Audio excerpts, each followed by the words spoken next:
यानी कि मुझे तो ऐसा लगता है आईआईटी और नीट के जो एग्जाम रिजल्ट्स होते हैं वो ऐसे ही होते हैं जैसे कि कोई प्रोटोटाइप को टेस्ट करा और उसकी सक्सेस हुई और हमने प्रोडक्ट बनाने पे ध्यान ही नहीं दिया। तो हमें ये जो हमारे प्रोटोटाइप्स है, इनको प्रोडक्ट्स भी बनाना है, इनको मार्केट में भी लाना है, इनको जनता के हाथ में भी देना है। क्योंकि आप सोचो कि स्टीव जॉब्स ने आईफोन बनाया, अगर वो आईआईटी देता, नंबर लाता और वो उस नंबर से अपने सोशल सर्कल में सब जगह उसकी तारीफ हो जाती और वो वापस घर पे बैठ जाता, तो क्या आज जो हम पूरा स्मार्टफोन का सिस्टम और डिज़ाइन देखते हैं वो हमारे पास होता।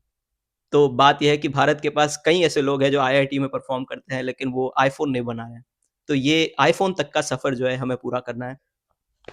लगता है भारत देश में एजुकेशन का एक और नया दौर शुरू होने वाला है। तो मुझे लगता है हम सबको एक ही सवाल अब होना चाहिए कि अगला एजुकेशन कैसा देखना चाहिए, इस एजुकेशन में हमने क्या खोया। और इस चर्चा को शुरू करने के लिए मैं आप लोगों से एक थॉट एक्सपेरिमेंट करना चाहता हूँ। सोचिए कि सैन फ्रांसिस्को में, जो कि दुनिया का एक one of the innovation hub है, जहाँ से प्रोडक्ट्स बनते हैं, ओपन एआई, एंथ्रोपिक, उन लोगों को हम अगर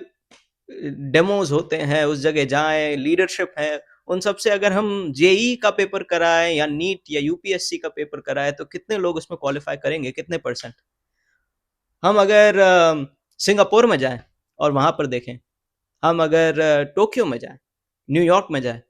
तो मेरा सवाल है कि उन पेपर्स के क्वालिफिकेशंस क्या कंसिस्टेंट होंगे जो हम रियल वर्ल्ड सक्सेस देखते हैं?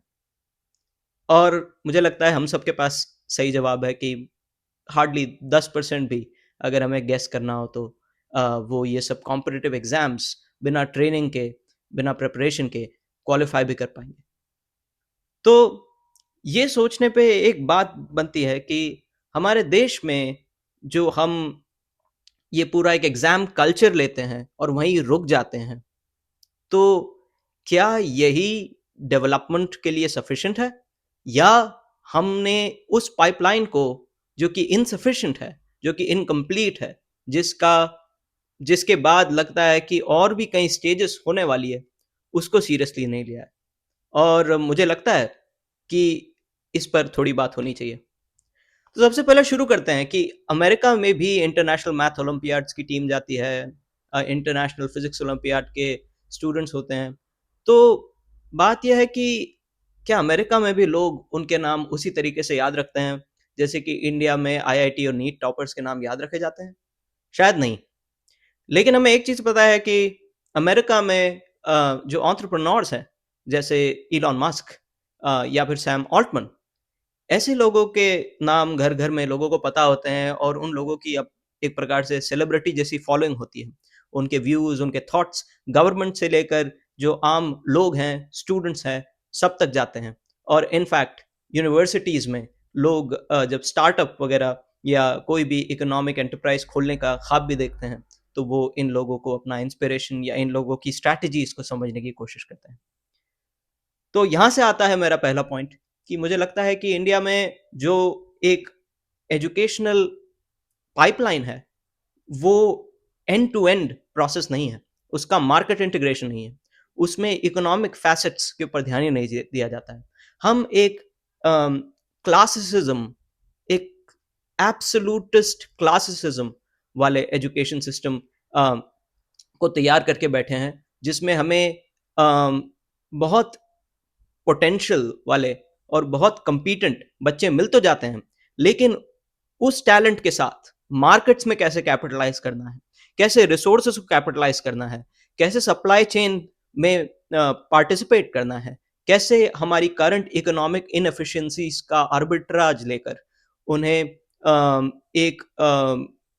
Capable system of employment create करना है, इन सब पर बात नहीं आ पाती। और इसके लिए rather than just throwing out abstract thoughts, मैं मानता हूं कि सिंगापुर सबसे अच्छा एग्जाम्पल है। क्योंकि जब सिंगापुर कंट्री बन रही थी तो उसके फाउंडर ली क्वान यू, जो कि उस टाइम पे लीड कर रहे थे, उन्होंने अमेरिकन कॉन्ट्रैक्ट्स को लेकर उनके देश के लोगों को प्रिपेयर करा, इकोनॉमिक जोन्स बनाए, और उन इकोनॉमिक जोन्स के कारण आज हम सिंगापुर देखते हैं कि वो इतना डेवलप हो गया। और ये नहीं, 1978 में डेंग शाओपिंग चाइना से जब वो सिंगापुर आए, तो उन्होंने यही सब डेवलपमेंट को देखकर चाइना में भी इकोनॉमिक रिफॉर्म्स करने का मन बना लिया। तो मुझे लगता है कि एजुकेशन को देखना विदाउट उसका इकोनॉमिक इंटीग्रेशन, विदाउट अंडरस्टैंडिंग कि कैसे हम उस एजुकेशन को कैपिटलाइज कर सकते हैं, ये बिल्कुल भी सफिशिएंट नहीं है। और हम अच्छे ब्यूरोक्रेट्स, अच्छे एम्प्लॉयज़, अच्छे इंग्लिश स्पीकिंग सर्विस और बाकी तरीके के कैपेबल थिंकर्स प्रोड्यूस कर सकते हैं। पर बात यह है कि क्या वो इनोवेट करके प्रोडक्ट्स बना सकते हैं जो मार्केट में जा सकें, जिसका एक आम जनता यूज कर सके? इस बात को लेकर हमें ध्यान देना चाहिए। आज हमारे देश में इस क्लासिकल एजुकेशन के कारण अम,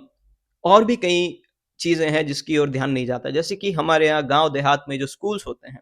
उन स्कूल्स में बच्चे जाकर पढ़ते हैं, हिस्ट्री पढ़ते हैं,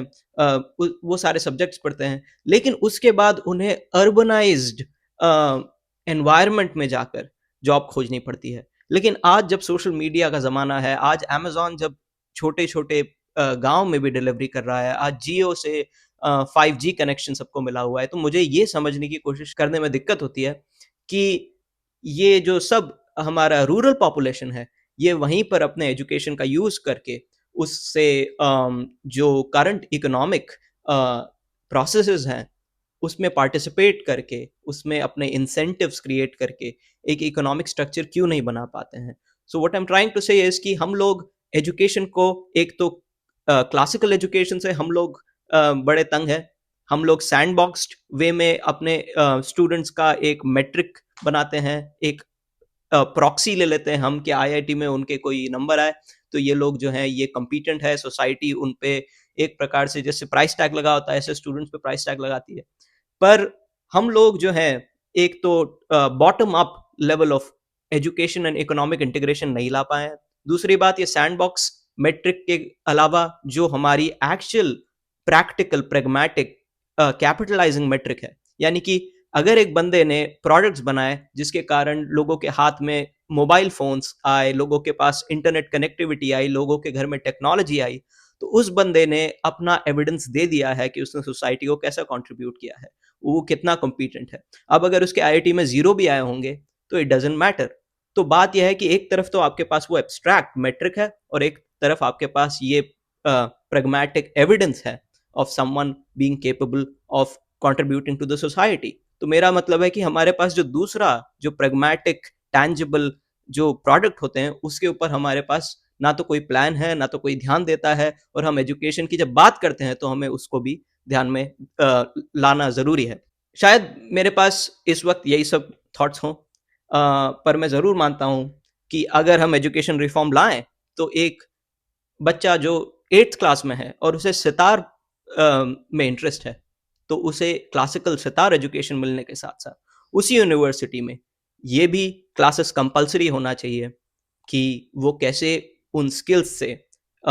इलेक्ट्रॉनिक म्यूजिक बना सकता है, उसकी स्किल्स से वो सोशल मीडिया पे अपना कंटेंट डाल सकता है, उसकी स्किल्स का यूज़ करके वो कैसे कॉन्सर्ट में जा सकता है, मतलब अपने खुद से ऑर्गेनाइज कर सकता है, कैसे वो उन ऑर्गेनाइजर्स के साथ डीलिंग कर सकता है फाइनेंशियल, कैसे वो जो है एक प्रकार से कॉन्फिडेंटली अपनी बात मुद्दों पर रख पाता है। तो what I am trying to say is let us go away from silos, let us go away from sandboxing of talent, and let us go away from abstract metrics, let us go away from abstract rationality, let us bring it back into economic integration, into the end to end flow। यानी कि मुझे तो ऐसा लगता है IIT और NEET के जो एग्जाम रिजल्ट्स होते हैं वो ऐसे होते हैं जैसे कि कोई प्रोटोटाइप को टेस्ट करा और उसकी सक्सेस हुई और हमने प्रोडक्ट बनाने पे ध्यान ही नहीं दिया। तो हमें ये जो हमारे प्रोटोटाइप्स है, इनको प्रोडक्ट्स भी बनाना है, इनको मार्केट में भी लाना है, इनको जनता के हाथ में भी देना है। क्योंकि आप सोचो कि स्टीव जॉब्स ने आईफोन बनाया, अगर वो आईआईटी देता, नंबर लाता और वो उस नंबर से अपने